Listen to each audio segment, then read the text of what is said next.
Hi everyone, most welcome in the third lecture of current electricity.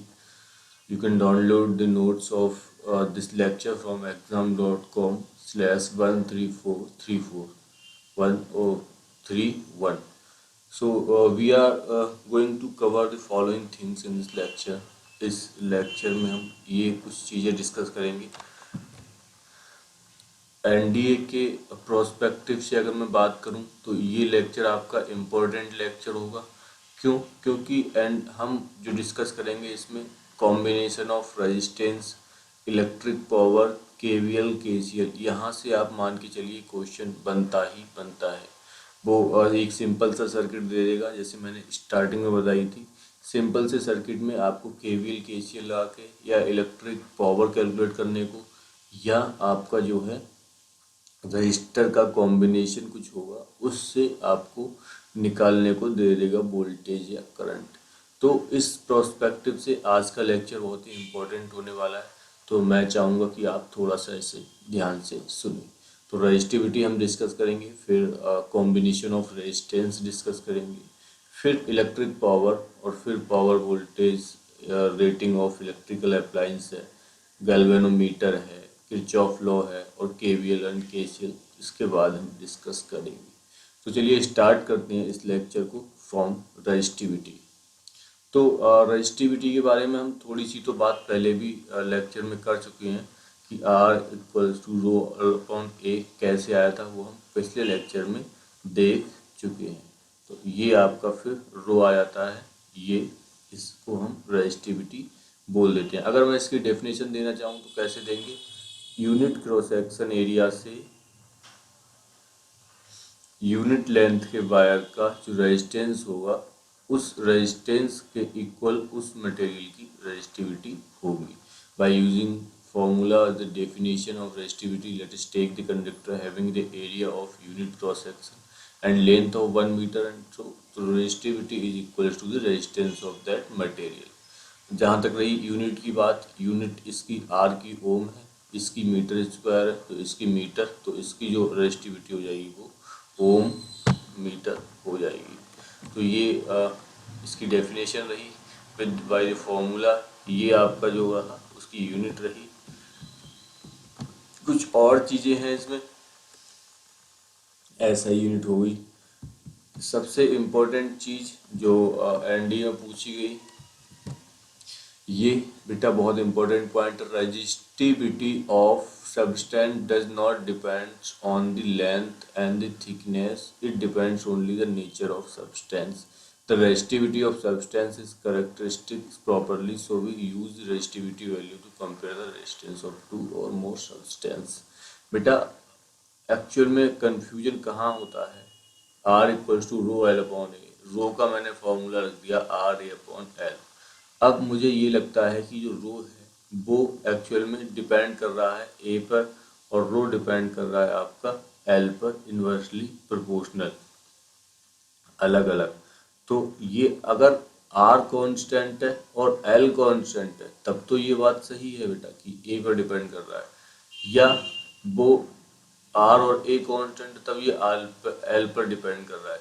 लेकिन होता क्या है बेटा, R rho equals to R A upon L, जब भी हम लेंथ बढ़ा देते हैं तो उसका एरिया और उसका रेजिस्टेंस इस तरह से शिफ्ट हो जाता है कि उसका जो रो है वो चेंज नहीं होता है। मतलब अगर 1 मीटर का वायर है और मैंने इसकी लेंथ बढ़ा दी, तो अब इसका बेटा रेजिस्टेंस भी तो बढ़ गया, रेजिस्टेंस भी बढ़ गया, एरिया थोड़ा कम हो गया, तो ये ऊपर की क्वांटिटी इस तरह से ऑटोमेटिकली ही शिफ्ट हो जाती है कि ये जो रो होता है वो चेंज नहीं होता है। तो अगर तीनों वेरिएबल लें तो रो इनमें से किसी पर डिपेंड नहीं करेगा, वो सिर्फ उसकी क्वालिटी पर, सब्सटेंस पर डिपेंड करेगा। मतलब आप लेंथ पर, अभी मैंने लेंथ इंक्रीज कर दी इसकी, तो अब ये लेंथ पर डिपेंड नहीं करेगा। अब रो जैसे पहले इसमें था वही रो इसके लिए रहेगा। क्यों? क्योंकि इसका रेजिस्टेंस भी उतना ही बढ़ जाएगा। तो जो रो रेजिस्टिविटी है या स्पेसिफिक रेजिस्टेंस है, that is the quality of material. ये एनडीए में क्वेश्चन पूछा जा चुका है कि किस पर डिपेंड करेगा। एक्चुअल में ये जो होता है वो क्वालिटी ऑफ मटेरियल होता है। अब देखते हैं इम्पोर्टेंस ऑफ, तो आप ये थोड़ा सा याद करके चलें कि ये क्वालिटी ऑफ रेजिस्टेंस है। ये सीरीज और पैरेलल कॉम्बिनेशन मैं आपको थोड़ी देर बाद एक्सप्लेन करूंगा, वहाँ हम देखेंगे इसे डिटेल में कि होता क्या है सीरीज पैरेलल कॉम्बिनेशन।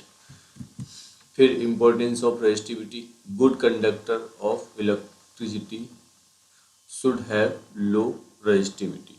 बेटा अगर मैं R equals to rho L upon A रख रहा हूँ और L और A को मैं कांस्टेंट लेके चल रहा हूँ तो R इज प्रोपोर्शनल टू रो।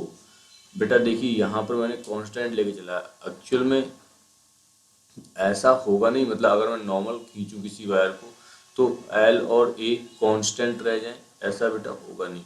तो लेकिन दो मटेरियल के लिए दो कुछ स्पेसिफिक कंडीशंस में ये हो सकता है, तो उस कंडीशंस के लिए मेरा जो रेजिस्टेंस होगा वो रो के प्रोपोर्शनल हो जाएगा। इसका मतलब जो भी अच्छे कंडक्टर होंगे उसका रेजिस्टेंस कम होगा तो उसकी रेजिस्टिविटी भी कम हो जाएगी। तो अच्छे कंडक्टर की रेजिस्टिविटी लो,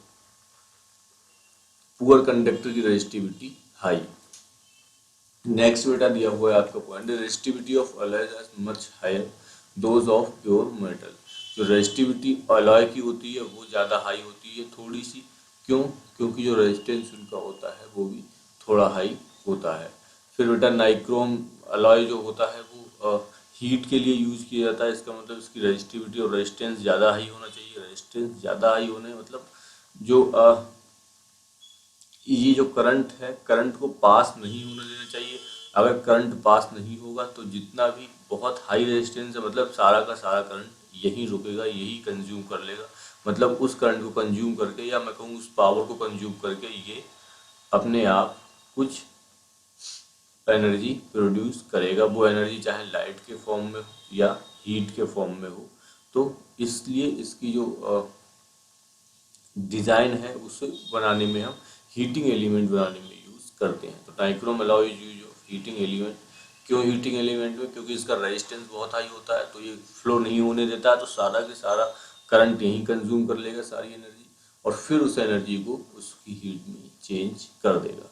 कुछ और भी मटेरियल होते हैं जैसे nichrome of electrical appliance like electric iron, room heater and water heaters, इन सब में यूज़ होता है। इनकी रेजिस्टिविटी होती है वो बहुत हाई होती है। तो ये बेटा आप जनरल सी चीज़ें ध्यान रखें, 9th-10th वाली चीज़ें। Temperature effect of resistivity, same जैसे हमने रेजिस्टेंस के लिए देखा था बेटा, टेम्परेचर उसी तरह से चलेगा। जैसे resistivity of conductors is very लो, ये हमने देख ही चुके हैं। Resistivity of most of the metals increases with temperature. क्यों? क्योंकि रेजिस्टेंस भी उनका बढ़ता है और टेम्परेचर घटाने पर घटता है। On the other hand resistivity of insulator like ebonite glass and are very high and does not change with temperature. जब रेजिस्टिविटी भी इतनी ज़्यादा हाई है, वो करंट पास होने ही नहीं दे रहा है, तो छोटे मोटे टेम्परेचर से उसमें कोई इफेक्ट नहीं पड़ेगा। Resistivity of semiconductor like silicon, germanium in between those conductor and insulator decreases on increasing of temperature. Temperature के थोड़ा सा इंक्रीज करने पर वो जो रेजिस्टिविटी है उनकी सेमी कंडक्टर्स की डिक्रीज हो जाती है। Semiconductors are proving to be a great practical importance because of their mass change on the properties, temperature of impurity और concentration। जो सेमी कंडक्टर डिवाइसेस होती हैं बेटा वो हमारे ज़्यादा यूज़फुल हो जाती हैं हमारे कंप्यूटर में, हम उनको यूज़ करते हैं। क्यों? क्योंकि जो उनका रेजिस्टेंस होता है वो टेम्परेचर के अकॉर्डिंग चेंज कर सकता है। अगर बेटा रेजिस्टेंस टेम्परेचर के अकॉर्डिंग चेंज कर सकता है, इसका मतलब हम उसमें फ्लो होने वाली करंट चेंज कर सकते हैं अपने टेम्परेचर के अकॉर्डिंग। इसका मतलब अगर हमारे हाथ में करंट आ गई और उसका रेजिस्टेंस हमारे हाथ में आ गया, तो फिर हम वेरिएबल उसका जो भी हम पावर आउटपुट लेना चाहें वो आपका उस सेमी कंडक्टर से हम ले सकते हैं अकॉर्डिंग टू आवर टेम्परेचर। तो इसीलिए ये जो डिवाइसेस होती हैं वो ज़्यादा यूज़फुल होती हैं। तो ये बेसिक रेजिस्टिविटी की बात थी, ज़्यादा कुछ पूछा नहीं गया एनडीए में। एनडीए में सिर्फ यही क्वेश्चन आया कि किस पर डिपेंड करती है रेजिस्टिविटी। तो वो जो होती है वो एक मटेरियल की क्वांटिटी है, मटेरियल पे ही डिपेंड करती है। अब बेटा इंपॉर्टेंट चीज लेते हैं, कॉम्बिनेशन ऑफ रेजिस्टेंस। दो तरह के कॉम्बिनेशन है बेटा, पहला एक सीरीज होता है, दूसरा पैरेलल होता है।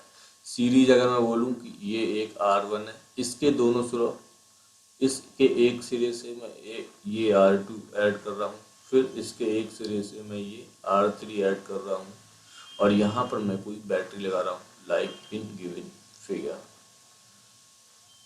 ये मैंने एक लगाई है सो दैट कि जब मैं मुझे करंट डिस्कनेक्ट करना हो तो मैं इसे ऊपर कर दूं, और फिलहाल अगर कनेक्ट करना हो तो मैं इसे नीचे रख दूं। ये कनेक्शन डिस्कनेक्शन शुरू हुआ है और कुछ नहीं।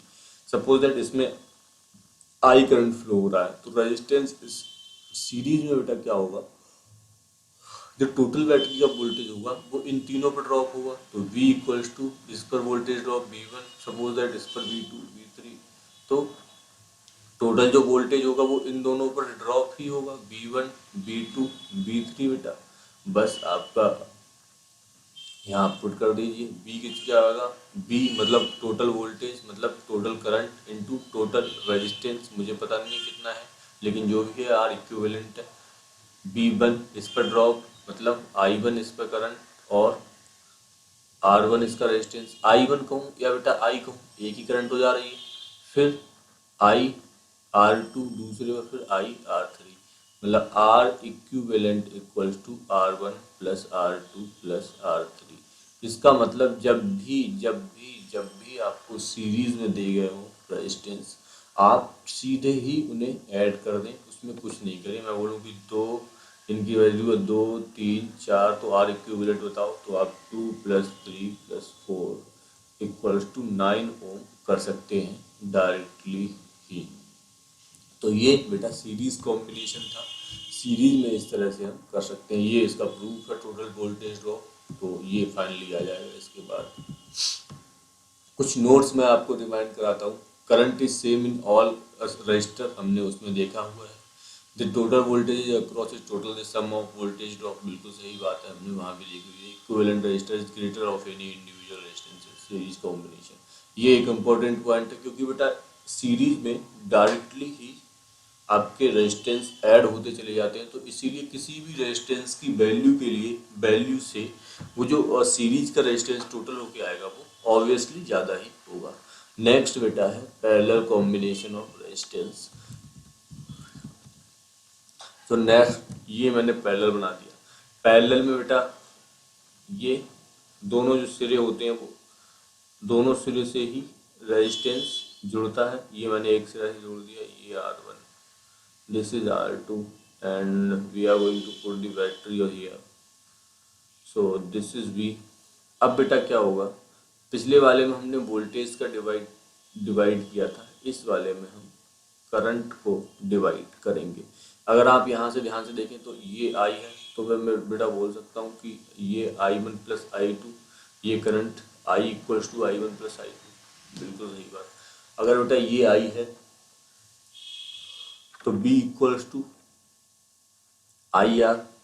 आप थोड़ा सा ध्यान से देखें तो B/R इक्वल्स टू I, मतलब इसमें कितना है वोल्टेज बेटा, I के लिए मैं क्या लिखूंगा, B/R equivalent, B total voltage और R इक्विवेलेंट मुझे पता नहीं है, पर ये करंट की वैल्यू मैं ये लिख दूंगा। I1 इसमें करंट क्या होगा, B1 इस पर वोल्टेज ड्रॉप अपॉन रेजिस्टेंस। अगर आप ध्यान से देखें तो इसके दोनों सिरे इस B से ही कनेक्ट है, मतलब ये भी B से ही कनेक्ट है, मतलब B/R1। सेम इसी तरह से B/R2, मतलब R1/R इक्विवेलेंस 1/R1 + 1/R2, मतलब R इक्विवेलेंट अगर दो रेजिस्टेंस हो R1 × R2, R1 + R2। बेटा ये पैरेलल रेजिस्टेंस हो गया जो मैंने डेरिवेशन करके दिखाया। जब भी पैरेलल रेजिस्टेंस हो आप उसको इस तरह से 1/ करके लिखें। कुछ ध्यान देने वाली बातें ये हैं, अगर दो रेजिस्टेंस है तो आप ऐसा ना करने लग जाए 1/2 + 1/3/1/R इक्विवेलेंट, ये तरीका गलत है। मैं सजेस्ट करूँगा कि आप 2 × 3 डायरेक्ट कर लें और 2 + 3 6/5 डायरेक्टली ही कर लें। आप उसको 1/ करके वो सारी चीज़ें करने की आपको कोई ज़रूरत नहीं है जब पैरेलल हो। चलिए देख लेते हैं कुछ important property. Sum of reciprocal of individual resistance equal to the reciprocal of equal resistance, बिल्कुल सही बात है। Current in various current resistor are inversely proportional to the resistance, हमेशा ही इनवर्सली प्रोपोर्शनल रेजिस्टेंस के ही होता है। Higher resistance branch with lower current and lower resistance branch, आपको पता है ज़्यादा करंट ज़्यादा रेजिस्टेंस वाली ब्रांच कम करंट करेगी, फ्लो करेगी और कम लो रेजिस्टेंस वाली ज़्यादा करंट फ्लो होगी। Voltage across the resistor parallel combination is same as the equal to the voltage across the whole consider unit. जो भी वोल्टेज होगा पूरी में वो एक रेजिस्टेंस के अक्रॉस होगा, वो जो वोल्टेज होगा वो टोटल के इक्वल होगा। कुछ पैरेलल में बेटा ध्यान देने वाली बात, सबसे पहले तो ये कि अगर 2 और 3 ओम पैरेलल में ऐसे करके लगे हैं तो इक्विवेलेंट जैसे मैंने बताया 2 इंटू 3 2 प्लस 3 फाइंड करेंगे। अगर सपोज दैट दो रेजिस्टेंस बेटा इक्वल है, सपोज आर है एंड आर है, तो बेटा आर इक्विवेलेंट इनका क्या आएगा, R into R, R plus R यानी आर स्क्वायर अपॉन 2r यानी बेटा आया r/2। इसी तरह अगर बेटा 3 है तो 3 के लिए आप निकालेंगे r/3, 4 है 4 के लिए निकालेंगे r/4। अगर मैं बोलूँ बेटा ये प्रॉपर्टी यहाँ डिस्कस कर रहा हूँ, अगर मैं बोलूँ कि n रेजिस्टेंस आपके पैरेलल में लगे हुए हैं तो बेटा क्या हो जाएगा, n इक्वल रेजिस्टेंस, तो 1/r इक्विवेलेंट कर निकालेंगे आप सबके लिए, या यहाँ से देखें तो मैं r इक्विवेलेंट डायरेक्टली लिख सकता हूँ r/n। बेटा जब भी इक्वल रेजिस्टेंस पैरेलल में आपको बोले गए हों, जितने भी बोले गए हों, आप उतने से रेजिस्टेंस डिवाइड कर दें, उसमें कुछ भी नहीं करें। ये जो क्वेश्चन है ये एनडीए क्वेश्चन है कि n इक्वल रेजिस्टेंस पैरेलल में कनेक्ट किए गए तो उनका जो पैरेलल इक्विवेलेंस होगा वो क्या होगा, वो आर से डिवाइड होगा। अगर मैं बोलूँ कि एन सीरीज में कनेक्ट किए गए तब बेटा क्या होगा, अब क्योंकि सीरीज में तो बेटा डायरेक्टली ही जुड़ जाते हैं तो डायरेक्टली एडिशन कितना आएगा, एन इंटू आर। अगर एक रेजिस्टेंस सीरीज में हुआ तो एक, अगर दो सीरीज में हुए तो 2r, अगर 3 हुए तो 3r। तो ये बेटा थोड़ा सा ध्यान देके चलने वाली बात है। एक और पॉइंट की, जो इक्विवेलेंट का रेजिस्टेंस आता है पैरेलल में वो आपके उन हायर रेजिस्टेंसों से कम आता है। क्यों, क्योंकि वो 1 करके जुड़ जाते हैं। तो ये एक प्रॉपर्टी याद रखने वाली बात है। और ये वाला जो क्वेश्चन है कि कितना डिवाइड हो जाएगा, ये वाला आपका एनडीए में पूछा जा चुका है। तो अब बेसिक सिंपल से सर्किट में आपको इसकी ज़रूरत पड़ेगी। फिलहाल हम इससे आगे चलते हैं और आपने रेजिस्टेंस देख लिया हम कैसे 1 करके और डायरेक्ट करके निकालते हैं, वो सारी चीज़ें इसमें बहुत इजीली आप समझ जाएंगे।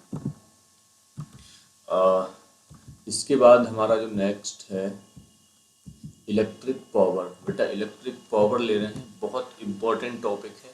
मैं कहूँ कि क्वेश्चन जो होते हैं इससे डायरेक्टली ही आ जाते हैं, आपको कुछ ज़्यादा करने की इसमें ज़रूरत नहीं होती है, डायरेक्टली ही क्वेश्चन आ जाते हैं। 1 यूनिट वो पूछता है कितना हो गया, या इलेक्ट्रिक पावर कई बार पूछ लेता है, या कुछ और चीज़ें पूछ लेता है। तो चलिए डिस्कस करते हैं। पहली चीज़ तो पावर होती क्या है, तो power is nothing but the energy dissipated or consume is term as electric power, the rate at which energy dissipated. जिस रेट से एनर्जी हमारी उस सर्किट में कंज्यूम हो रही है या बाहर निकल रही है, उस रेट को हम कहते हैं पावर उस सर्किट की। तो ये हमारा वर्क डन है सपोज दैट, या हम बोले कि एनर्जी है, और ये उसका टाइम है कि किस टाइम पर किस रेट से वो फ्लो हो रही है, उसे हम आपकी पावर कहते हैं। इसकी जो यूनिट होती है वो हम वॉट से देते हैं बेटा, ये वॉट आपका आ गया। और अगर हम इसकी डेफिनेशन बोलना चाहें तो हम बोल सकते हैं कि 1 सेकेंड में कंज्यूम की गई एनर्जी आपकी पावर है। एक और छोटा सा यूनिट है हॉर्स पावर, जनरली जो हम यूज़ करते हैं मशीन्स में या इलेक्ट्रिकल अप्लायंस में बड़ी यूज, तो उसमें बेटा हॉर्स पावर यूज़ करते हैं। हॉर्स पावर, एक हॉर्स पावर बेटा होती है 746 वाट के इक्वल। ये हम क्यों यूज़ करते हैं, ये क्यों यूज़ करने वाली कोई इसमें बात ही नहीं है, बस ये स्टैंडर्ड एक ले लिया गया है स्टार्टिंग से ही, तो वो वैसा ही हॉर्स पावर वैसे ही है। तो बेटा इसका डेरिवेशन अगर की बात करूँ तो W इक्वल्स टू क्या होता है बेटा, वर्क डन दिया जाता है बेटा B into I into T, मतलब B voltage and I is the current in that circuit, and कितने टाइम तक वो डेसिपेटेड हुई, वो जो कैलकुलेशन होती है वो वर्क को दिखाती है। अब मुझे पावर निकाली तो मैं T से डिवाइड कर दूंगा तो मेरी पावर आएगी V इंटू आई, या वोल्टेज एम्पियर, या मैं इस वोल्टेज एम्पियर को ही बोल देता हूँ बेटा वॉट। तो ये मेरा पावर का मेजरमेंट हो गया।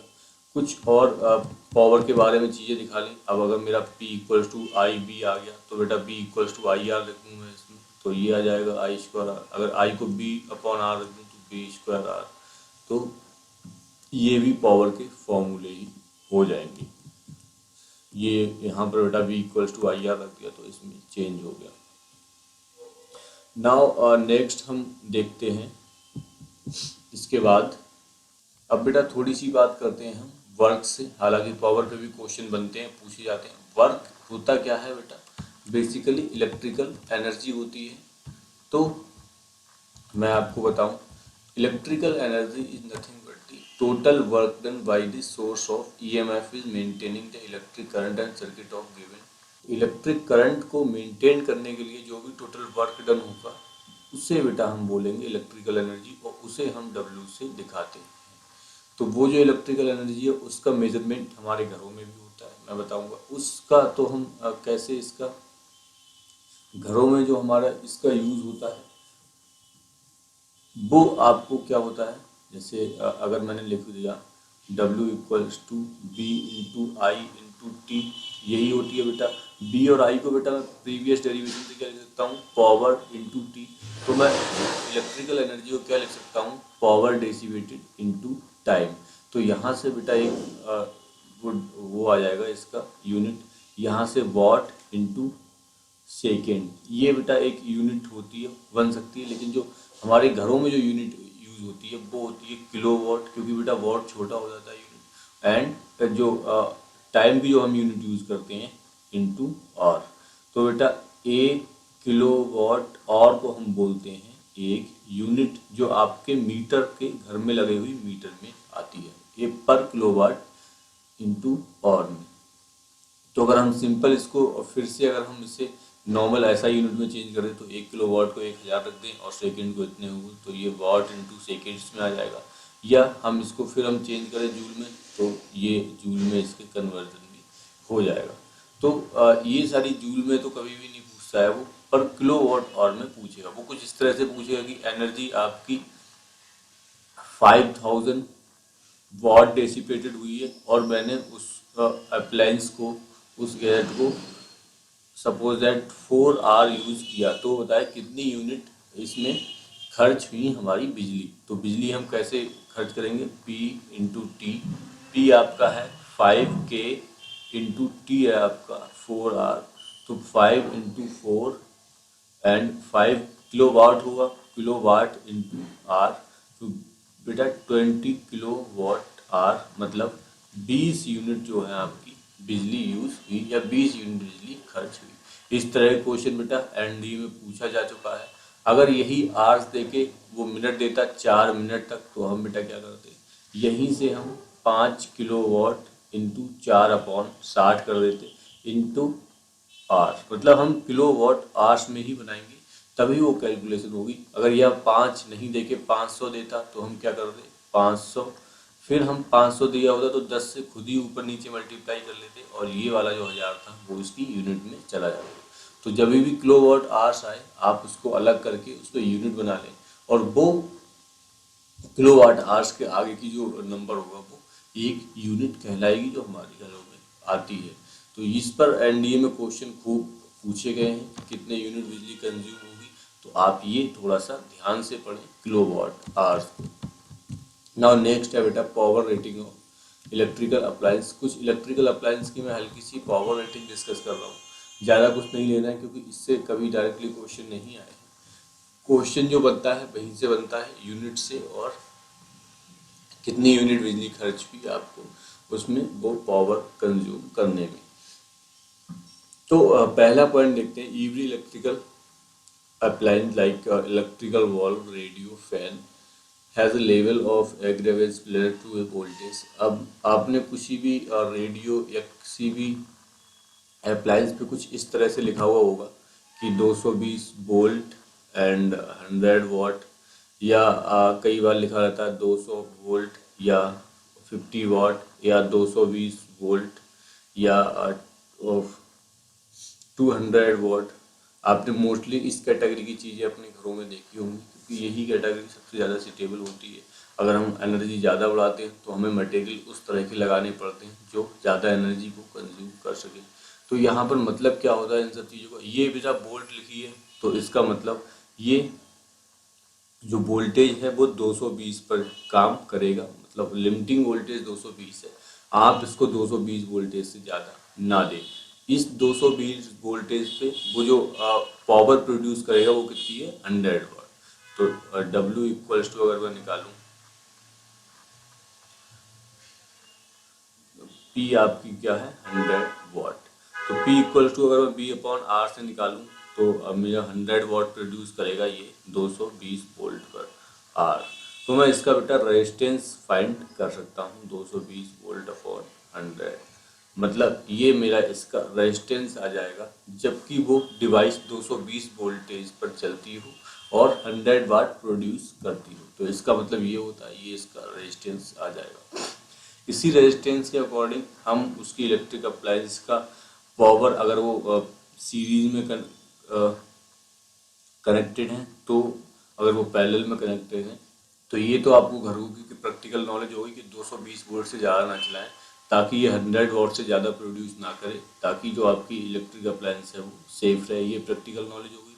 और कभी भी अगर न्यूमेरिकल आएगा तो इसका आर जो है, आर से रिलेटेड होगा, वो आर आप इस तरह से कैलकुलेट कर सकते हैं। वो मैंने आपको न्यूमेरिकल्स में बता दिया है, यहाँ पर इजीली आप उसको कैलकुलेट कर सकते हैं।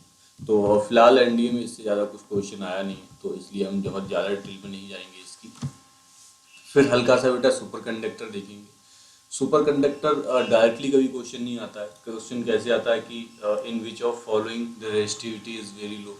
तो बेटा वो दे देगा कि कंडक्टर, इंसुलेटर, सुपर कंडक्टर। अब रेजिस्टिविटी वेरी लो मतलब रेजिस्टेंस वेरी लो, इसका मतलब कंडक्टर ही होगा। तो इस तरह ऑप्शन में आता है सुपर कंडक्टर, वैसे नहीं आता। वैसे सुपर कंडक्टर जो होता है बेटा, हमने बात की थी अब तक एक इंसुलेटर की जिसमें करंट फ्लो नहीं हो पा रहा था, बहुत ज़्यादा रेजिस्टेंस था। एक बेटा बात की थी कंडक्टर की जिसमें रेजिस्टेंस थोड़ा कम था, करंट फ्लो हो रहा था। इससे एक ऊपर आइडियल चीज़ है सुपर कंडक्टर। अभी तक ये पॉसिबल नहीं है, लेकिन फिर भी इसको पॉसिबल बनाने की साइंस कोशिश कर रहा है। इसमें तो बेटा कुछ रेजिस्टेंस होता है, बहुत लो होता है, लेकिन इसमें जो रेजिस्टेंस होता है वो ज़ीरो होता है। मतलब B equals to I R, resistance zero. इसका मतलब जो उसका वोल्टेज ड्रॉप होगा उस पर, वो भी ज़ीरो। मतलब उस पर कोई भी वोल्टेज ड्रॉप नहीं होगा। उसका जितना भी वोल्टेज आप देंगे वो उतना वोल्टेज लास्ट सिरे तक होगा, उसमें बीच में कहीं भी कोई भी ड्रॉप नहीं होगा। जितनी भी मैंने करंट फ्लो कर दी, अब वो करंट फ्लो होती रहेगी उसमें, क्योंकि रेजिस्टेंस नहीं है तो करंट या वोल्टेज कहीं भी ड्रॉप नहीं होगा। इसका मतलब ये है। अब ये एक प्रैक्टिकल सिचुएशन है। फिलहाल हमारे कंडक्टर्स में जब हम लॉन्ग वायर लेते हैं तो वोल्टेज ड्रॉप हो जाता है, क्योंकि वो रेजिस्टेंस के कारण आई स्क्वायर आर या V square upon R power lose कर देता है। तो यहाँ पर जो पावर की अगर हम बात करें तो P equals to B into I, zero. मतलब पावर लॉस इस सुपर कंडक्टर में जीरो होगा, वोल्टेज ड्रॉप भी जीरो होगा, और जो एनर्जी होगी आपकी, वर्क डन होगा, वो भी जीरो होगा। मतलब कोई पावर लॉस नहीं। जितना वोल्टेज हम यहाँ लगाएंगे उतना ही वोल्टेज हम 15 किलोमीटर दूर भी ले सकते हैं इस सुपर कंडक्टर के केस में। तो अब कुछ डेफिनेशन पढ़ लेते हैं। As a temperature decreases the resistance of material decreases, but when temperature retains reaches a certain value called critical temperature or a transition, the resistance of material is completely disappear, becomes zero. The material behaves as if it's superconductor and there is flow of electron without the resistance whatsoever. ये बेटा इसको बनाने की mechanism है, जैसे हमने देखा था मेटल्स के लिए are not one plus alpha T. इस तरह से अगर हम अल्फा को डिक्रीज करते जाएं तो बेटा ये रेजिस्टेंस होता होगा उसका डिक्रीज होता। अब कुछ अल्फा की क्रिटिकल वैल्यू ऐसी होती है कि ये जो आर टी होता है वो नेग्लेजिबल हो जाता है। हम कहें आर टी लगभग लगभग जीरो हो जाता है। जीरो नहीं होगा, मैं फिर बोल रहा हूँ जीरो नहीं होगा, लेकिन लगभग लगभग हम आइडियल सुपर कंडक्टर मानने के लिए उसे जीरो मान सकते हैं, हम मान लेते हैं। अब वो क्रिटिकल टेम्परेचर की जो बात हुई है, critical temperature different from different material. It has been found mercury at critical temperature 420 kelvin तक अगर हम डाउन करें उसका टेम्परेचर तब वो सुपर कंडक्टर बनता है। या लेड के लिए अगर हम बात करें तो 725 के तक। ये बेटा एक्सपेरिमेंट से वैल्यू आती है कि कहाँ पर इसका सुपर कंडक्टर का क्रिटिकल वैल्यू है। तो क्रिटिकल वैल्यू होती है जहाँ पर वो सुपर कंडक्टर बन जाए, जहाँ पर उसका रेजिस्टेंस जो है आपका वो 0 आ जाए। कुछ बेटा और एप्लीकेशन ऑफ सुपर कंडक्टर की बात करते हैं। अब तक मैंने बताया इसकी पावर डेसिपेटेड और वर्क डन और ये वोल्टेज ड्रॉप, ये सारी चीज़ें इसमें 0 हैं, इसलिए super conductor are use of very long electromagnets. जहाँ भी हमें एनर्जी ड्रॉप करने की ज़्यादा ज़रूरत नहीं होती है, हम नहीं चाहते कि हमारी एनर्जी फालतू में वेस्ट हो, वहाँ पर हम टेम्परेचर को कम करके मेटल में, और ये वाले कुछ इजीली इनकी क्रिटिकल टेम्परेचर हम अटेंस कर सकते हैं, उस तरह की मेटल्स को यूज़ करके या कंडक्टर्स को यूज़ करके सुपर कंडक्टर बनाया जाता है, सो दैट आपकी जो एनर्जी है उसमें वो ज़्यादा रिड्यूस ना हो। The super conductivity is playing an important role in material science such as given the high energy practical physics. Superconductivity is used or to produce very high speed computer. अब बेटा अगर उसमें एनर्जी डेसिपेटेड नहीं होगी, sorry voltage drop नहीं होगा या current equal ही रहेगा, तो उसकी एनर्जी बहुत ज़्यादा हाई होगी और हम उससे कोई भी काम करवा सकते हैं। तो बहुत हाई स्पीड कंप्यूटर प्रोड्यूस होता है। क्यों? क्योंकि वोल्टेज ड्रॉप हो ही नहीं रहा है उसमें। जो एक पोल पर वोल्टेज है वही सेम वोल्टेज दूसरे अप्लायंस को भी मिल रहा है, तो वो जो सारे अप्लायंस होंगे उसमें डिले कम हो जाएगा, वो फास्ट रिस्पॉन्स करने लगेंगे। कुछ और है बेटा, ट्रांसमिशन ऑफ इलेक्ट्रिक पावर के लिए यूज़ होता है, क्योंकि इलेक्ट्रिक पावर में वोल्टेज ड्रॉप आपका 0 होता है, या बीच में मैं लॉस कहूँ वो 0 हो जाएगा, तो इसलिए इसमें यूज़ करते हैं। फिर super conductors are use in very high speed trains. बहुत ज़्यादा स्पीड की ट्रेन्स हों जहाँ पर हमें बहुत ज़्यादा एनर्जी की विदाउट लॉस की जरूरत हो, वहाँ पर भी हम इसको यूज़ कर लेते हैं। तो ये बेटा सुपर कंडक्टर की कहानी हुई। जैसे कि मैंने बताया इसमें डायरेक्ट क्वेश्चन नहीं पूछा जाता, लेकिन ऐसे ऑप्शन में दिया गया है तो वो आप सुपर कंडक्टर उसको बोल सकते हैं। नेक्स्ट बेटा हम देखते हैं ये इलेक्ट्रिकल मेजरिंग डिवाइस। इससे पहले मैं आपको बताता हूँ केवीएल और केसीएल। बेटा केवीएल केसीएल पे क्वेश्चन आया था। केसीएल कुछ नहीं होता है, इसमें तो बहुत लंबी चौड़ी थ्योरी है। किरचॉफ करंट लॉ आप समझ लीजिए, और समझ लीजिए कि किसी जंक्शन पे जब हम केसीएल लगाते हैं तो आने और जाने वाली करंट का सम जो होता है वो इक्वल कर दीजिए, बस वही केसीएल हो जाएगा। जैसे इस पे आने वाली करंट अगर मैं निकालूं I1 इक्वल्स टू जाने वाली करंट I5, यहाँ से चल रहा हूँ, आने वाली है I4 इधर लिखूंगा, जाने वाली है I3 इधर लिखूंगा, जाने वाली है I2 मैं इधर लिखूंगा।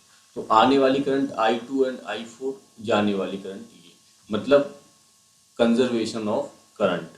मतलब भाई जितनी करंट इस जंक्शन पे आएगी ऑब्वियस सी बात है उतनी ही करंट इस जंक्शन से वापस जाएगी। तो कुछ भी नहीं है, बस आपको ये कर देना है केवीएल केसीएल में आने वाली करंट इक्वल्स टू जाने वाली करंट। बहुत इजीली आपका उसका जो आंसर हो जाएगा वो आ जाएगा I1 I4 equals to I2 plus I3 plus I5। इसको लिखते कुछ ऐसे हैं अलजेब्रिक सम इक्वल्स टू 0। इस पर एनडीए में क्वेश्चन आया चुका है। क्वेश्चन कुछ ऐसा था, बस उसने ज़्यादा करंट दे दी थी और कुछ भी नहीं। उसने बोला था 2 एम्पियर यहाँ से, 1 एम्पियर यहाँ, 1 यहाँ, फिर 2 यहाँ, 5 यहाँ, 3 यहाँ, सपोज दैट यहाँ पर। अब यहाँ पर उसने करंट पूछा था, ये इस तरह से कुछ करंट बना हुआ था। ये करंट बीच बीच में नहीं दिए गए थे उसने। अगर मैं 2 और निकाल दूँ तो यहाँ पर I पूछूँ और यहाँ पर कुछ भी ना दिया हो, तो इस तरह से कोई सर्किट था। अब बहुत इजी है बेटा, अगर 2 यहाँ से आई तो जाहिर सी बात है यहाँ से आई तो जाएंगी, अगर 1 यहाँ चली गई तो 1 ही यहाँ गई होगी, क्योंकि 1 1 आने वाली जाने वाली इक्वल है। अब 1 यहाँ से आई बेटा, 5 यहाँ से आई, मतलब 6 हो गई, 6 में से 2 इधर चली गई, इसका मतलब 4 यहाँ रह गई, 4 यहाँ रह गई। अब या तो यहाँ पर करंट दिया होगा, सपोज दैट 3 चली गई यहाँ पर, तो I इक्वल्स टू क्या आया 1। इस तरह से एनडीए में एक क्वेश्चन आया था, बहुत इजी क्वेश्चन था। बस आने वाली करंट किसी भी जंक्शन पर इक्वल होती है आपकी जाने वाली करंट के, बस वही आपको लगाना है और आपका जो आंसर है वो आ जाएगा। अब मैं कितना ही कॉम्प्लिकेटेड सर्किट क्यों ना कर दूं कि यहाँ से आई, 1 यहाँ आई, फिर 1 यहाँ गई, 1 यहाँ गई, 1 यहाँ गई, 1 यहाँ आई, 1 यहाँ आई, फिर यहाँ से आई 1 1 2 3 4 5, तो इस तरह से बस आने वाली करंट इक्वल्स टू जाने वाली करंट। अगर कई बार आपका आई जो होता है वो सपोज दैट मैं ये बोल देता कि यहाँ से 4 चली गई, अब यहाँ पर कितनी है, अब बेटा इस जंक्शन पे 4 आई और यहाँ 4 चली गई, तो इस वाले वायर में क्या हो जाएगी बेटा, 0। आने वाली करंट इक्वल्स टू जाने वाली करंट। अब 4 की 4 इधर चली गई तो इस पर करंट तो आएगी नहीं। मैं बोल दूँ बेटा अगर इस पर 5 गई, 4 आई और यहाँ पर बेटा 5 गई, तो आई बेटा कितना आएगा, आने वाली, अगर मैं डायरेक्शन के हिसाब से निकालूं तो आने वाली करंट ये है 4 इक्वल्स टू जाने वाली आई +5, यानी आई आपका क्या आएगा, -1। -1 का मतलब बेटा कुछ नहीं है, -1 का मतलब कि आपने उसकी जो डायरेक्शन है वो गलत ले ली है, आप उसकी डायरेक्शन सही कर दीजिए और मैग्नीट्यूड उसका 1 एम्पियर होगा। इसका मतलब 4 यहाँ से आई तो 5 बेटा यहाँ से कैसे जा सकती है, आप खुद सोचे। 4 यहाँ से आई, इसका मतलब ये है कि एक यहाँ से भी आती रही होगी, तभी ये तो बेटा 5 जाएगी इसमें से। तो इसलिए जो डायरेक्शन है वो हमने उसकी अपोजिट कर दी। माइनस का मतलब यही है कि उसकी जो डायरेक्शन है वो आप अपोजिट कर दी। तो एग्जाम में भी अगर कभी माइनस आए तो उसमें घबराए ना, उसमें देख लें कि बस जो डायरेक्शन अपोजिट करने पर उसका आंसर आ जाएगा। तो ये डायरेक्शन माइनस का मतलब होता है केसीएल। तो बहुत ईजी है, बस केसीएल में आने वाली करंट इक्वल्स टू जाने वाली करंट आपको अप्लाई करना है। केवीएल भी बेटा बहुत इंपॉर्टेंट है, क्वेश्चन यहीं से आते हैं। स्टेटमेंट्स ज़्यादा कुछ मेजर नहीं करते हैं, पर फिर भी उसमें I R, some of I R और सम ऑफ ईएमएफ इक्वल रहते हैं, ऐसा केवीएल के अकॉर्डिंग है, रूल के अकॉर्डिंग। सपोज दैट मैं आपको केवीएल लगा के बताऊं, इसमें R1 R2, फिर ये E1, फिर ये R3, इसका वोल्टेज E1, इसका वोल्टेज E2, मैं करंट आई एज्यूम कर रहा हूँ। अब बेटा मैं इसमें केवीएल लगा रहा हूँ। केवीएल लगाने के लिए पहली चीज़ उस जो लूप है वो कंप्लीट होना चाहिए, पूरा होना चाहिए। अब केवीएल क्या बोलता है, algebraic sum of product of current and resistance of each conductor in any close path is in a network is algebraic sum of EMF in that close path. I और आर का जो भी product होगा वो उसके EMF के equal होगा। वैसे ही अगर आप देख सकें तो ये जो ईएमएफ है, इनके जो वोल्टेज ड्रॉप है वो ऑब्वियसली इन 3 रेजिस्टेंस पर ही होंगे। तो मैं कैसे लगाऊंगा बेटा, मैं यहाँ से चलूंगा, साइन कन्वेंशन, आप ये नेगेटिव है, ये पॉजिटिव है, ये पॉजिटिव है, ये नेगेटिव, थोड़ा सा ध्यान से लें। अगर मैं यहाँ से चला तो ये नेगेटिव टू पॉजिटिव गया, तो मैं क्या लिखूंगा बेटा, E2। करंट सपोज दैट मेरी इस डायरेक्शन में फ्लो हो रही है, तो बेटा करंट इसमें क्या होगी, फिर आई R1, इसमें वोल्टेज क्या होगा, आई R1। अगर मैं करंट की डायरेक्शन में जा रहा हूँ तो ये माइनस लूंगा मैं। फिर दूसरे रेजिस्टेंस के लिए भी मैं करंट की डायरेक्शन में जा रहा हूँ, आई R2। फिर बेटा वोल्ट जहाँ भी बैटरी आए उसका अपोजिट पोल ही लेना है। तो अपोजिट पोल जब मैं इधर से जा रहा हूँ तो कौन सा आएगा, -E1। फिर यहाँ भी करंट I1 होगी, -IR3 इक्वल्स टू 0। ये बेटा इस स्टेटमेंट का कहने का मतलब है। ये इस तरह से लगाते हैं। या अगर मैं करंट इधर से है और मैं उल्टा जा रहा हूँ, तो देखिए उल्टा जाने से कैसे बताएंगे, करंट की डायरेक्शन ये है, अब मैं इधर से जा रहा हूँ, तो जो बैटरी का जो अपोजिट वाला पोल है वो मैं लूँगा। तो अपोजिट वाला पोल बेटा क्या है यहाँ पर, माइनस वाला, मतलब -E2। फिर मैं यहाँ से आऊँगा, यहाँ से आऊँगा, यहाँ से आऊँगा। अब करंट तो बेटा मेरी इधर ही जा रही है। अब अगर मैं उल्टा आ गया तो यहाँ से मैं इधर से जा रहा हूँ बेटा और करंट उल्टा आ रहा है, तो ये मैं प्लस लूँगा, मतलब IR3। फिर अब मैं बैटरी का अपोजिट सिरा लूँगा, बैटरी का अपोजिट सिरा आपका प्लस वाला है, +E1। फिर मैं बेटा उल्टा आ रहा हूँ, फिर IR2 + IR1।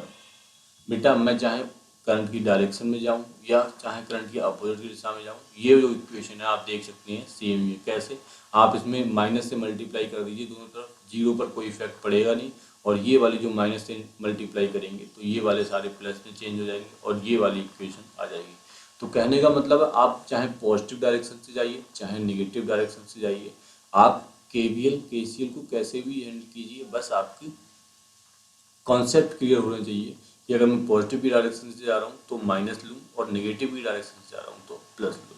इस पर बेटा क्वेश्चन आए, कैसे क्वेश्चन कैसे कैसे आए हैं, जैसे ये 5 ओम है, ये 1 ओम है, ये 1 ओम है, और ये कोई 10 वोल्ट की बैटरी है। उस पर पूछा कि 1 ओम में आप मेरे को वोल्टेज बताओ, V1 बताओ और I1 बताओ। अब बेटा इसको केवीएल केसीएल से सॉल्व कैसे करेंगे? पहली तरीका तो ये है कि आप क्या करें कि इसको पूरे का इक्विवेलेंट रेजिस्टेंस फाइंड कर लें। तो इक्विवेलेंट रेजिस्टेंस मैं यहाँ फिलहाल सॉल्व करके आपको नहीं दिखा रहा हूँ, आपको स्ट्रेटजी बता रहा हूँ कि किस तरह से आप करना है। तो या तो आप इसमें पूरा इक्विवेलेंट रेजिस्टेंस फाइंड कर लें, क्या आएगा, ये दोनों पैरेलल में तो हाफ हो जाएगा, मतलब इक्विवेलेंट ये 5 के साथ वो हाफ डायरेक्ट हो जाएगा, मतलब 11/20 ये इक्विवेलेंट रेजिस्टेंस हो गया। मतलब जो आई आपका आएगा वो आपका आएगा B 10/11/20। तो अगर मैं इसे 11 कर लूँ सो दैट कट जाए आपका, तो 2 एम्पियर। 2 एम्पियर, अब आई इक्वल्स टू आ गया बेटा 2 एम्पियर। अब इक्वल बेटा ये अगर यहाँ से 2 एम्पियर आएगा तो ये दोनों इक्वल रेजिस्टेंस है। अब अगर इक्वल है तो इक्वल इक्वल ही करंट डिवाइड हो जाएगी, मतलब 1 एम्पियर इसमें 1 एम्पियर इसमें, तो 1 इसमें करंट 1 एम्पियर आ गया। अब वोल्टेज में बेटा ये बहुत इजीली निकाल सकता हूँ, voltage of 1 ampere equals to resistance of 1 ampere 1 into current in 1 ampere 1, मतलब वोल्टेज ड्रॉप जो होगा इसमें वो आपका आ जाएगा 1 वोल्ट, इसमें आ जाएगा 1 वोल्ट। एक्चुअली इसमें निकालने की जरूरत नहीं है क्योंकि इसमें 1 वोल्ट ही आएगा, ये इसके पैरेलल में। दूसरे तरीके से बेटा हम जा सकते हैं। तो पहला तरीका ये कि उसका मैंने इक्विवेलेंट रेजिस्टेंस निकाल लिया। दूसरा हो सकता है कि मैं केवीएल केसीएल से भी जा सकता हूँ। तो केवीएल केसीएल वहीं लगाएं, इसमें आप फालतू में ही इसमें अगर आप केवीएल केसीएल निकालने जाएंगे तो वो चीज़ें लंबी हो जाएंगी। हालांकि आर इक्विवेलेंट करके हमने करंट निकाला, वो भी केवीएल केसीएल की ही एप्लीकेशन है, लेकिन आप इसमें डायरेक्ट मैं सजेस्ट करूँगा नहीं लगाएं। जब भी एक ही लाइन में वो सारी चीज़ें हों तब वहाँ पर केवीएल केसीएल ज़्यादा इजीली आंसर देता है। तो ये न्यूमेरिकल्स की बात हो गई। न्यूमेरिकल हम बाद में डिस्कस करेंगे, बहुत सारे न्यूमेरिकल हम अपनी मस्ट टू प्रॉब्लम में आप देख सकते हैं, वहाँ पर हम इसको डिटेल में डिस्कस करेंगे। इससे पहले बेटा जो एक चीज़ बहुत कम ही आती है, हार्डली ही आती है, गैल्वेनोमीटर या ये चीज़ फिलहाल मैं आपको बता देता हूँ। Galvanometer is an instrument that detect the presence of current in electric circuit. Electric circuit में करंट हो रही है फ्लो या नहीं हो रही है फ्लो। गैल्वेनोमीटर बस इतना ही बताता है, ना कुछ मेजर करता है ना कुछ भी वो और कुछ करता है। इसका एक पॉइंटर होता है इस तरह से बना हुआ, और यहाँ पर इसकी एक स्केल होती है। Pointer remains at zero center of the zero current flowing through it. It deflects either left or right depending on the direction of current. अगर पॉजिटिव डायरेक्शन के लिए वो इधर डिफ्लेक्ट हो रहा है तो नेगेटिव के लिए बेटा उसका जो मीटर होगा वो इधर डिफ्लेक्ट हो जाएगा। ये प्रैक्टिकल जो गैल्वेनोमीटर है वो इस तरह से जीरो पर रहता है, और पॉजिटिव और नेगेटिव डायरेक्शन के लिए वो जस्ट डिफ्लेक्ट होता रहता है। इसी गैल्वेनोमीटर से, तो गैल्वेनोमीटर होते बेसिकली 2 टाइप के, moving coil galvanometer and moving magnet galvanometer. आप बस याद रखें, ज़्यादा इसमें कुछ नहीं पूछी जाने वाली बात है आपको एग्जाम्स में। फिर गैल्वेनोमीटर से बेटा हम बनाते हैं एमीटर, जो आपका करंट मेजरिंग डिवाइस है, और दूसरा हम बनाते हैं बेटा वोल्ट मीटर, जो आपकी वोल्टेज मेजरिंग डिवाइस है। तो उसको बनाते कैसे हैं बेटा, उसके लिए मैं थोड़ी सी बस थ्योरी डिस्कस करूँगा। उसके लिए ये बेटा आपका कुछ है एमीटर और वोल्ट मीटर। तो सबसे पहले एमीटर होता क्या है? Ammeter is a electrical measuring device which is used to measure the electric current through the circuit. Circuit में इलेक्ट्रिक करंट क्या है उसे मेजर करने के लिए बेटा हम एमीटर बनाते हैं, and it is the modified form of galvanometer. हम उसे गैल्वेनोमीटर को मॉडिफाई करके ही बनाते हैं। कनेक्शन ऑफ एमीटर हमेशा सीरीज में बनाया जाता है, सिंबल इसका ये होता है। फिर बेटा हम उसको बनाते कैसे हैं, थोड़ा सा आप अगर ध्यान से देखें, ये सपोजेड गैल्वेनोमीटर है, इसके पैरेलल में मैंने RS कनेक्ट किया। अब आप थोड़ा सा ध्यान से देखें, galvanometer is very sensitive instrument before it can't measure the heavy current. In order to convert galvanometer into the ammeter, the very low resistance known as shunt resistor is connected to the parallel to the galvanometer. Very low resistance, ये बहुत ज़्यादा low resistance है। इसका मतलब I equals to V upon R, बहुत low resistance है। तो बेटा ये वाला जो करंट होगा वो बहुत हाई हो जाएगा इस सेंट से। ऑब्वियसली इस सेंट में, इस रेजिस्टेंस में करंट बहुत ज़्यादा हो जाएगा। इस वाले रजिस्टर में हम ज़्यादा करंट क्यों ला रहे हैं, क्यों? क्योंकि galvanometer is very sensitive instrument. Galvanometer बेटा बहुत सेंसिटिव इंस्ट्रूमेंट है। अगर आपकी वो जो करंट है वो 5 एम्पियर में है, तो गैल्वेनोमीटर बेटा क्या करता है, वो बस मिली एम्पियर तक माप सकता है, सपोज दैट। तो 1 2 3 4 मतलब 100 मिली एम्पियर चलो हो गया। क्योंकि बेटा अगर हम सेंसिटिव नहीं बनाएंगे, मिली एम्पियर तक भी सेंसिटिव नहीं बनाएंगे, तो जो हमारी करंट की वैल्यू होगी वो ज़्यादा अप्रोक्स वो नहीं बता पाएगा। तो इसीलिए हम बहुत सेंसिटिव बनाते हैं कि ज़रा सा भी करंट फ्लो हो वो तुरंत डिफ्लेक्ट कर जाए। अब प्रॉब्लम ये हुई गैल्वेनोमीटर में कि जब हम 5 एम्पियर नाप रहे थे तो भी ये सुई बेटा लास्ट में ही आके अटक गई, 4 एम्पियर पे लास्ट में आके अटक गई, 1 एम्पियर पे, मतलब जब तक एम्पियर में वो नहीं होगा तब तक वो सुई लास्ट में आके अटकती ही रहेगी। तो हमने क्या सोचा कि कुछ ऐसा यूज़ करें इसका, सो दैट इसमें करंट बहुत कम आए और बाकी करंट दूसरे रेजिस्टेंस से पास हो जाए। तो इसके हल्के से करंट के रिस्पेक्टिव में हम इसकी करंट माप सकते हैं। मतलब अगर यहाँ से 100 पास हुई तो यहाँ पर 1 ही पास हो। तो जब इसमें 200 पास होगी तो हम बोल देंगे कि इसकी ये दो दो हो जाएगी। तो हम इस तरह से हमने इसको सोचा, और ये सोचकर हमने ये जो रेजिस्टेंस है वो बहुत लो लगाया, सो दैट इसमें करंट बहुत कम जाए और उस करंट को हम मेजर कर सकें। तो ये इसकी बात थी। अब ये आर एस, अब ये लगता कितना है, तो इसको आर एस की जो वैल्यू होती है वो कितनी आती है, तो वैल्यू कैसे कैलकुलेट की जाएगी। ये मैंने बहुत स्मॉल रेजिस्टेंस इसमें लगा दिया, तो ये दोनों बेटा पैरेलल में हो गए। मतलब इसकी I G current into G resistance of galvanometer equals to I S into R S. बस आर एस की वैल्यू बेटा आपकी आ जाएगी I G into G upon I S. यहाँ से अगर टोटल करंट बेटा आई आ गई हो, या यहाँ से मैं बोलूँ इधर से बाहर लगा सकते हैं, आई करंट फ्लो हो रही है, तो क्या मैं लिख दूंगा इसमें आई G into ji. I S को बेटा मैं लिखता हूँ आई माइनस आई जी, क्योंकि जितना यहाँ पर क्या करंट आएगी आई, और आई जी इधर चलेगी तो आई एस में क्या होगी आई माइनस आई जी। तो ये वाला जो एक्सप्रेशन आ जाएगा वो बेटा आर एस की वैल्यू आ जाएगी उसमें। यहाँ पर हम इस तरह से आर एस की वैल्यू फाइंड कर सकते हैं। तो हालांकि क्वेश्चन डायरेक्ट पूछा नहीं गया है, लेकिन कभी भी आ सकता है, उसके लिए मैं बता रहा हूँ। आप सीरीज में उसको पैरेलल में उसके वेरी लो रेजिस्टेंस ऐड कर दें। ये पूछ सकता है कि पैरेलल में हाई रेजिस्टेंस ऐड किया जाता है या लो दिया जाता है, तो वेरी लो रेजिस्टेंस किया जाता है, सो दैट सारा का सारा करंट इसमें आ जाए और हम उसमें कम करंट से हाई करंट नाप सकें। फिर इसी के तरह जो फिनोमेना चलेगा वो हमारा वोल्ट मीटर का भी चलेगा इसी की तरह। वोल्ट मीटर ये है बेटा, volt meter is measuring device for potential difference between 2 points in A circuit. Volt meter always collect in parallel in the circuit so that the voltage remain constant in that device and voltage measured is also constant.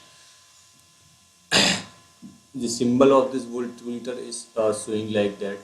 और इसमें बेटा क्या करते हैं हम, अब volt जैसे galvanometer एक सेंसिटिव डिवाइस है, तो हम बेटा वोल्टेज के लिए जब हम वोल्टेज में अप्लाई करेंगे तो हम चाहेंगे कि इस वोल्टमीटर पर बहुत ही कम वोल्टेज ड्रॉप हो, बहुत ही कम वोल्टेज ड्रॉप हो। दूसरे कोई रेजिस्टेंस हम लगा लेते हैं जिस पर वोल्टेज ज़्यादा ड्रॉप हो, तो हम इसके सीरीज में रेजिस्टेंस कनेक्ट करते हैं और सीरीज में बहुत हाई रेजिस्टेंस कनेक्ट करेंगे, so that B equals to I R, voltage drop high वाले रेजिस्टेंस पर हायर वोल्टेज ड्रॉप हो जाए।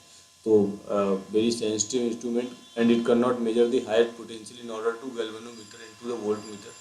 Very high resistance connected in series. उसमें very low resistance connected in parallel था, इसमें very high resistance connected in series होता है। तो कनेक्ट क्या फ़ायदा होता है, सो दैट सारा वोल्टेज ड्रॉप यही हो जाए और हम कम वोल्टेज से भी इस गैल्वेनोमीटर से हायर वोल्टेज को भी मेजर कर सकें। तो इसमें तो बहुत ईजी होता है, हम इतना इसमें कितनी वैल्यू निकाल लगाएंगे आर एक्स की, ये टोटल जो वोल्टेज होगा वो आई जी जी प्लस ये दोनों सीरीज में हो जाएंगे आर एक्स। तो अगर मैं बोलूँ I G minus G equals to R X, ये बेटा उसकी वैल्यू आ जाएगी आर एक्स की। हम इसमें कितना लगाएं B upon I G minus R ji.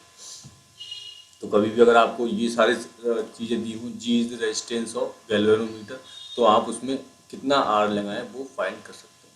Mainly बस आपको उसमें देने वाली बात ये है कि जब भी हम गैल्वेनोमीटर से वोल्ट मीटर बनाएंगे तब हम सीरीज में रेजिस्टेंस लगाएंगे हायर, और जब भी हम गैल्वेनोमीटर से एमीटर लगाएंगे तब हम पैरेलल में लगाएंगे वेरी लो रेजिस्टेंस। तो ये बेटा एमीटर और वोल्ट मीटर की थ्योरी थी जो मैंने आपको थोड़े अच्छे से एक्सप्लेन कर दी।